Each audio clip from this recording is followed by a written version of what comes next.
In Brown County, Wisconsin, a situation is unfurling, which is all too common in emergency centers throughout the country: high turnover rates. Dispatchers at Brown County who have resigned cite issues that they are not listened to, challenges with the schedule, and lack of recognition for reasons they left. A situation all too familiar in 911 centers.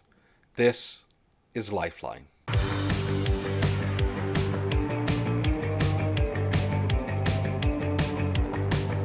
Hello and welcome back to another episode of Lifeline 911 with your host, Erica. Hello. I'm your co-host, Gary, and today we are discussing high turnover rates in call centers. We're looking specifically at the example in Brown County, Wisconsin, which is a location not unlike many other PSAPs in the country. They've had a slate of high turnovers recently, and I will, of course, leave a link to the article down below if you'd like to read it yourselves. But Eric and I thought it'd be a good one to discuss. Yeah. They cite some things that are not uncommon to be cited for why people leave, such as difficult schedules, that they aren't being listened to about their problems, and that they don't get a whole lot of recognition for their experience and work, which I think anybody in the industry will definitely have some feelings about. Yeah. And as I said before, and I know somebody's going to be mad, but here we go. I'm still waiting for the new thing. None of that's new. True. Call me Yep. insensitive, but difficult schedules were difficult to begin with. It's a 24/7, 365. I'm waiting. Come on, Gary, give me something that tells me this is new. Well, there's not anything new in it, I think, if you're familiar with the industry. As we've talked many times on different episodes, when you're asked the question, can you work nights, weekends, holidays, and mandatory, that's not just a fun question that's being thrown in there. That's a serious question because all of those things are going to happen. Yeah. And that's part of the job. It's an almost unique part of being a emergency telecommunicator. You'll have that in very few other professions. All of the first responders, pretty much. Mm-hmm. Usually the garbage men or the linemen that fix the power lines, Mm-hmm. those kind of things. But it's a very small percentage of people that have that type of schedule. And so that's usually one of the things that is cited most, because they'll be like, hey, I came in here, I wanted to work and help people, which is good that they have that calling to them. But when they see, I'm on night shift. What? You No, was I can't serious do that. I about gotta. that? Yeah, you was being serious about that. You meant that? You mean I can't there's no lottery system? And Mm-hmm. and I get it. I really do get it. Gary and I really do get it. Before we began this episode, we just spent how long? Maybe an hour? Quite a bit of time discussing would be changes to our own centers' schedules. For the supervisors, for instance, we work at a larger center, so there's quite a few of us. I think what's like 20 of us by the time it's all said and done, something like Sure. that. The soups in the supervisor pool, if you will. Leadership capacity. Yeah. Mm-hmm. We're on a 5-day work week. I absolutely hate it. Everyone who works with me knows that I hate it. And more than they know that I hate it, they know how badly I hate it. I complain about it on a regular basis. Yet I'm still there and have no desire to go anywhere else. Yeah. And I would like to point out in your defense, Erica, it's not witching and moaning about it on a daily basis, but you're like, man, it'd be nice to not work 5/8. And Yeah. that's a different mentality than someone who's Sure. like I'm just not hostile bringing, about it. I'm not yeah, hostile just, about it. I don't act a fool about it. mm-hmm, And if my bosses came in and said, "Hey, this is what we're doing," I am fully aware that I now have a choice to make. Mm-hmm. Either I'm staying or I'm going to find something else to do. It happens. It absolutely Mm-hmm. happens. And there might be times when your leadership can entertain a different work schedule for work life balance. For the majority of your center's employees, which I believe is the case here in the Mm-hmm. in the Yes. article. I believe that is the situation where they are now working 12-hour shifts. And if I'm also remembering right, wasn't there a vote or at least a survey or something like Yeah, of that? the And the employees. majority, yeah, and the majority said, yes, we would like more. We'll work longer hours in a day in a single shift in order to get the payoff later down the line in the form of 3 days off or 4 days off. Anybody that works 8 hours knows that, it can go by pretty quick. But you also know that if you're a night shifter working a 5-day work week, you don't really get days off. Not really. Mm-hmm. Because when you get off Absolutely. because when you get off in the morning, you are You now have a choice to you make. have a choice. Yeah, preach. You have a choice to make. Make the right one. You're either going to stay up all day long and be exhausted and only partially present in your home life because you're freaking exhausted just to be able to go to Mm-hmm. sleep that night. Actually, you won't go to sleep. You're going to pass out because eventually your body's just going to say, no, I'm no, done. no, no. And if you happen to be standing up, oh well, it be that way sometimes. Or, when you get up the next day, yes, you have the whole day to do whatever, friend group, family, um, church functions, whatever that looks like for you. You have that day. You're still tired though, because remember, your body's upside down now. Mm-hmm. And you get to start that same thing all over again that night. Because now you woke up in the morning, you've been up all day doing the friend group, family, just doing life, and now you have to figure out how to sleep that night. Because if you sleep that night, which means the following morning you got to get up, or you get up, you're on a day shift schedule now, and it's much easier for your body to revert back to that. 100%. It is. It is. It's absolute because that's the way it's supposed to be. Mm-hmm. Working nights is the opposite of what nature tells us to do. So now you've you forfeited the first night off because it wasn't really a night off. You slept it away because you were exhausted because you stayed up all day. Or you went home and you went to bed and you got only about 2 or 3 hours of sleep, at which point you're still exhausted and you still have to figure out how to do life. I don't have to work this out for anybody that's truly worked night shift. You know the pain that it is. There are lots of jobs that do have overnight positions. You've got, stalkers at grocery stores, 7-Eleven clerks, cab drivers, Yeah. hacks as they're called by some people. Um, but that's something you just have to accept and be okay with and understand that getting off of that schedule or any schedule, like right now I'm working a very early schedule, like 6 a.m. to 2 p.m. And I'm kind of naturally a night owl. I have to be on top of it to make myself go to bed at the Mm-hmm. right hours. But that you're going to have that with any job. It's just perhaps more pronounced than, people they're like, "Oh, I want to work, a 9 to 5," which I think would just be awful It to have to is. work a 9 I've to done it. 5. It's Just horrible. I hate it. traffic both ways, just Yeah. terrible. Which you're really Uh, working more like you're almost working a 12 because if it takes you an hour and a half to get home and an uh, hour to get there, depending on what the circumstances. I mean, what? What are you getting mm, exactly? But you're off Saturday and Sunday. Okay. yeah. And I'm that's sort of just part of the job. So Yeah. that's something you just have to accept. Much like, working weekends Hmm. and holidays. Hmm. Again, that's not completely unique to being an emergency telecommunicator, but there's not a whole lot of jobs like that. Now, there are jobs where the boss will say, "Hey, the server for the night shift called out, so I need you to stay," but it's not as frequent an issue, I think, in other industries as it is ours. Yeah. And when Uh, like in this case, before they adopted this schedule, they probably had a lot of that, and which led to them making a change. And they noticed that morale probably was down quite a bit because people are just tired of it. It's hard to work a 5 day work week and mandatory.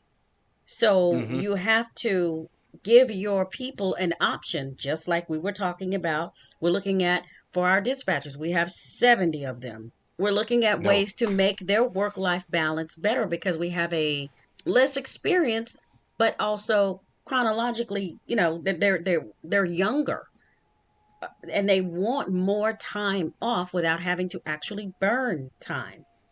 So Yeah. looking at the bigger picture, which I think is much harder for frontline employees to do. I hate to say it that way, but that's just the truth. They see things at a very tip of the top of the iceberg level because that's what they can see. They're not responsible for thinking about anything underneath, holding up the whole thing, or that bird's eye view, or the 10,000 foot perspective that you hear in leadership and management all the time. You don't they don't have any of that. So it's harder for them to see where management might have made the choice to say, okay, let's reconsider. Eight Mm-hmm. hours, 5 days a week. That's all we've ever done, and that's always the way it's been. So it's easier to just keep doing it that way because that's the way we've always done it. If it ain't broke, don't fix it, kind of thing. But it is broke. So Yeah. maybe now let's look at a different way. And so the people that ended up leaving because of the change in the schedule may have small children. They may have they may be taking care of a sick family member. And so those hours just don't work for them anymore. Or don't work for them. The change in the hours don't work anymore or work for them at all is what I'm trying to say. But it works for the vast majority of the people. So who do you please? Who do you take care of? And that's where, I can see someone that's been there 10, 15 years, whatever that looks like. 10 plus, I think it was one of the numbers in there. Yeah.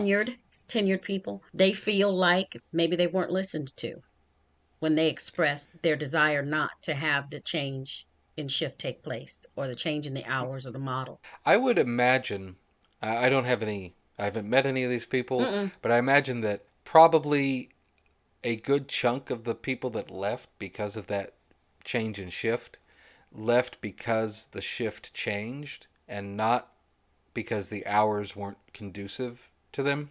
Because I think that in a lot of professions, ours Okay, especially, change is resisted very strongly. Not necessarily for a good reason, but just because it's different. just because it is different. Yeah. And it can be something that might actually be good, but anything new is inherently scary. Hmm. And not that people that work in this profession aren't risk takers, but generally, we've got people that have a government job, so it's a very safe, stable, not a crazy job. You're not going to make millions of dollars, but it's also Mm-mm. pretty reliable. You'll always get your check because the government's there.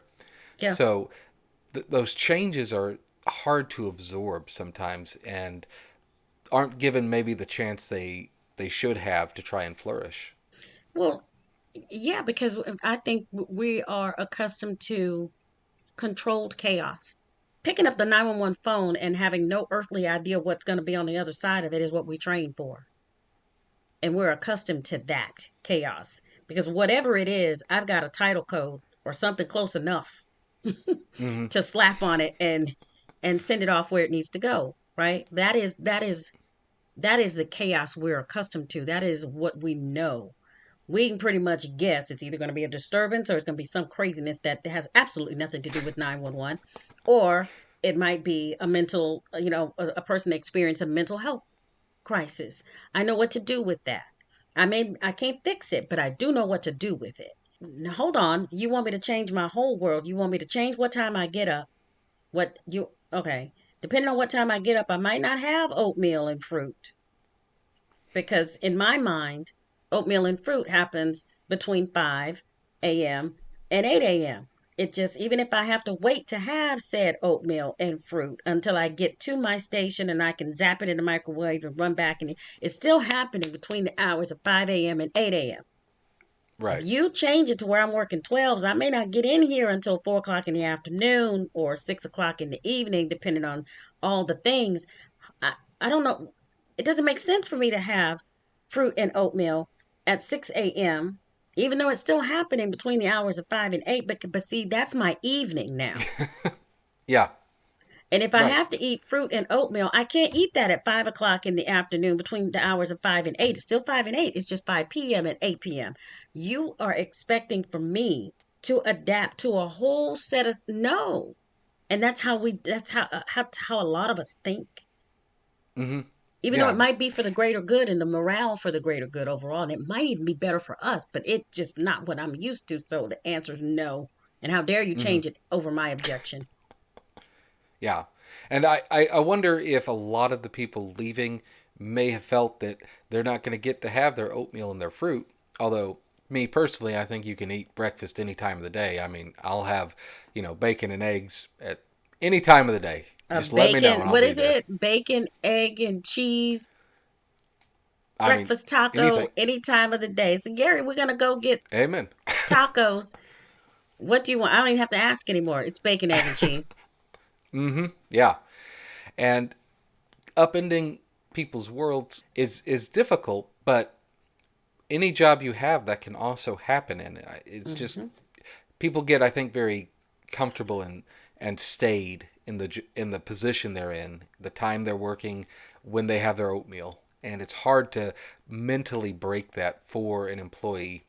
And that kind of, I think, as you alluded to, feeds into like their last point, which was they don't feel like they're being heard, they don't feel like they're getting recognition for their experience and knowledge and tenure, which is really it's really tough Yeah. for people in the public services because you don't typically have a lot of, how do I want to say this? You don't typically have a lot of other perks that come along with it. Like you Hmm. usually don't get pay raises based on seniority Hmm. like you would in a private company. You don't get, X and Y and Z.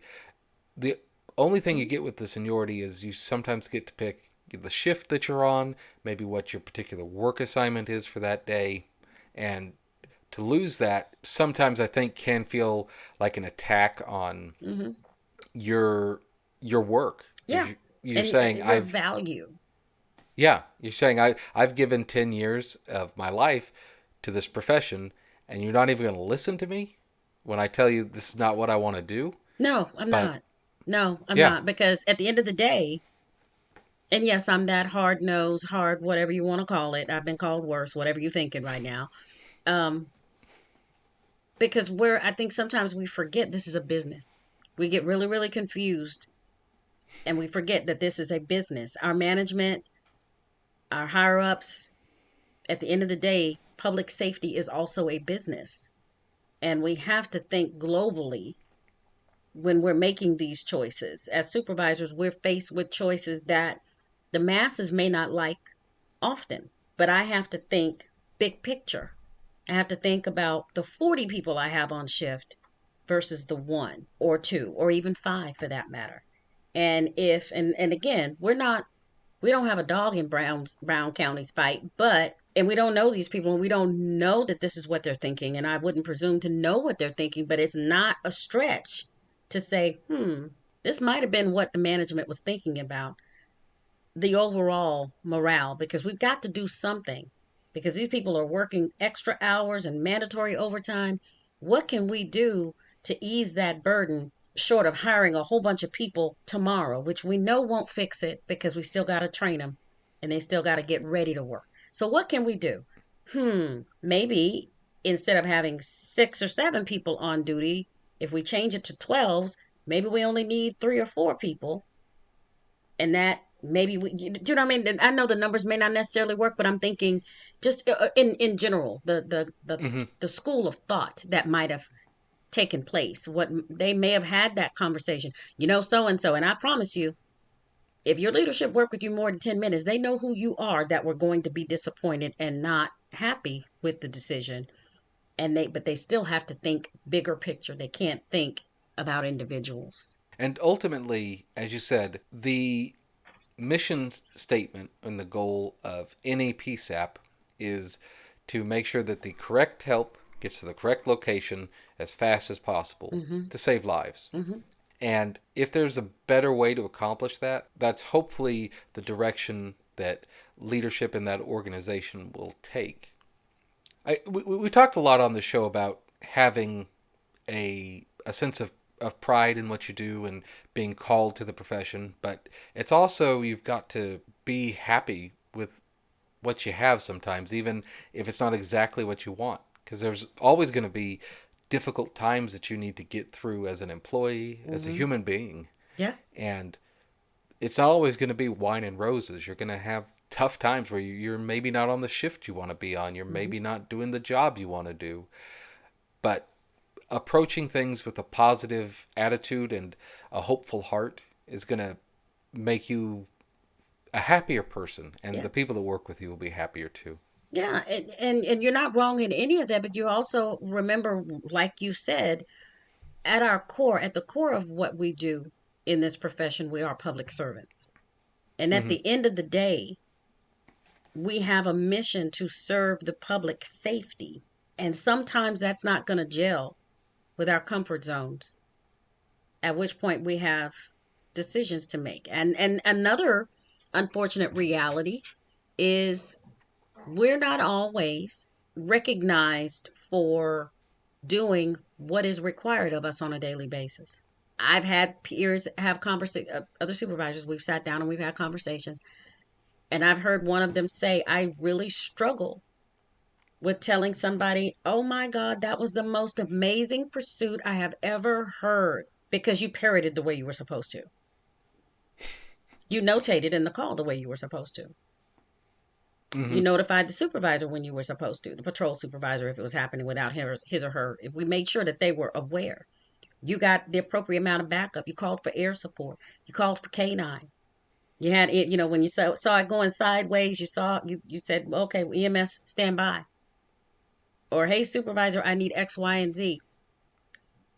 I have yet to mention anything that is extraordinary in that. It is what we are required to do every day. It is what we are trained for. So it is hard to get a lot of recognition for the things that we do, because these are the things that we're supposed to do. Hmm. I'm And not saying coupled you with don't that, I'm not saying you don't deserve it. I'm saying it's hard to do it, because who's going to tell you that was the bee's knees, like you did something no one has ever seen before? What? hmm and coupled with that, it's typically like a tragedy that you'll get awarded for. I mean, sometimes like we had Nastasia, Hmm. the APCO winner for Texas last season, who stayed on the line with a suicidal person, so that was something good. But usually it's like something really bad has happened and you were able to demonstrate excellence. So it's a bit of a different feeling than if you're, say, at the mall. Do they still have malls? They Say do. say you're We have a few. at whatever business you're at and you have a really good quarter for sales. That's great. You've made money, the company made money, everything's good. In like an emergency Not telecommunicator, so it's like, much. hey, that school shooting, only 16 kids died and you kept everything together. Like it's like, Mm. it's even the good stuff is a lot of times tainted with kind With of sorrow, and somebody else's maybe that, tragedy. yeah, and maybe that's why it makes it feel a little less positive at times. I mean, I don't know, aside from maybe the public getting wind of something that you did and they call a local news station, or they write a letter, or I don't know if that is one of the things that you need to feel good. And that's not wrong. I'm just not sure this is the profession for it, because we don't do that a lot. And we're not going to roll out the red carpet. And no, there's not going to be a banner. And no, you're not likely to be mentioned in the local newspaper for giving CPR instructions. Why?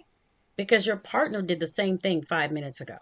Hmm. And depending on the size of your center, how many call takers did that very same thing and had a good outcome? And no one's got a banner out for them. I'm not saying that it's wrong to want it. I'm questioning how realistic is it to expect it. Which I guess I would like to say, if you're not in the profession and you're listening to this and you have a positive interaction with your 911 operator, it's always great to call in to the police department, not the 911 line, but it's always great to call in Yeah. to the public information office, what have you, and say, hey, I had a really difficult situation on this 911 call, and your operator did a fantastic job of Mm-hmm. making me feel safe, making me feel heard, getting Mm-hmm. everything. Because then that's a real kudos that we can talk to somebody about, because it's Yeah. so impactful that you as the victim called in to Yeah. talk about it. So Yeah. And it carries more weight. Now, as a supervisor, I can recognize a skill set and say, you know what, you did a crappy call, but from, the trained eye, I can see where you did everything that you were supposed to do. Good job there. But bells, whistles, a band, no. Certificate, no. mhm. Extra day off, nope. Front parking spot, nope. Because these are the things that if that and this is where it gets really good, because I know how people like to comment. So if you disagree or you agree, this would be an amazing time for you to drop all of that below in the comments, and let's make it a conversation.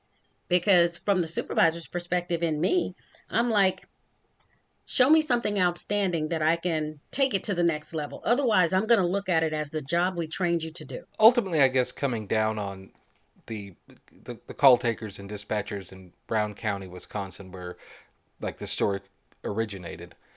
I'm not going to say those that left for the reasons cited in the article did the wrong thing or did the right thing, Now, because ultimately you've got to do what you feel is right, and if you feel too angry or too frustrated or that you're not being heard or cared about, then yes, please, it might be best to leave and find something else, because you sure. don't want to be so embittered when you do your job, because I've Agreed. I've seen people that get really unhappy, Yeah. and you don't want to do that. If you did it just because of a temporary discomfort, those are usually transitory, and Mm-hmm. you might find, hey, this thing that I thought was going to be bad is actually pretty good. Or maybe consider, and again, like I agree with you, and I thank you for saying that. But because Brown County's article was just the it was the spark, right? We saw it and we're like, oh, okay, this is their article. What gave us the idea to have the conversation? We're not talking about Brown County. Right. We could be talking about any PSAP in USA or the world, to be honest, because certain things are universal regardless of geography or the language that you speak. If it's a PSAP, it's probably shorthanded unless there's one, and one is the minimum, okay? Most likely. And all of these issues can be found anywhere. Throw a dart at any map and you can hit some place that has these issues. We're not speaking specifically about Brown. We're talking about PSAPs and telecommunicators and the things that we talk about and get upset about, and the reasons we leave, and sometimes the reasons we stay. These are universal. It's not about them. They just happen to be the article that Gary saw that raised the conversation before we hit record, that got us talking. Well, you mean this isn't live? No, Gary. No. But yes, we hope that you have enjoyed us talking about this article. And if you happen to be a member of Brown County, Wisconsin, and would like to share your thoughts, we'd love to have you on the show to talk about it. And you can always drop us a letter at lifeline911podcast@gmail.com, or leave a comment down below. From all of us at Lifeline 911, I'm Gary, America. and we will see you next week. Thank you for watching. If you have any questions about today's topic or topics you'd like to cover in the future, please reach out to us at lifeline911podcast@gmail.com. This has been a production of Lifeline 911, copyright 2026. Until next time, this is Lifeline 911 signing off.